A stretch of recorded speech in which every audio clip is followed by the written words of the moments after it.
Kurani, fjala e Zotit. Thot Allahu i madhruar në Kuran: me të vërtet, ti o Muhammed, e pret Kuranin për të urtit, të dishmit.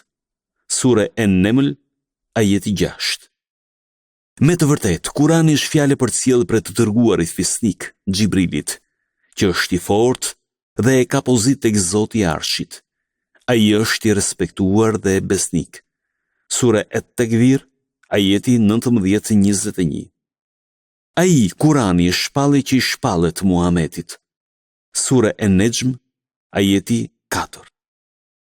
Dhe atë ditë ne do të sjellim mbi çdo popull dëshmitar kundër tyre prej vetës së tyre dhe ti, o Muhammed, do t'jesh dëshmitar kundër tyre.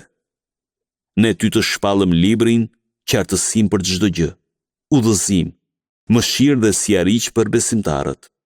Sure En-Nahl, ajeti 89. A nuk e përfillin ata Kuranin? Sikur të ishte prej dikujt tjetër përveç Allahut.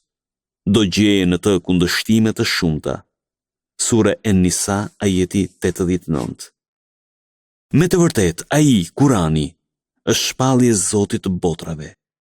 Ato e zbriti shpirti besnik, Gjibrili, në zemrën tënde për të qenë ti prej atyre që të reqin vërejtjen, profet, në gjuhën e pastër arabe.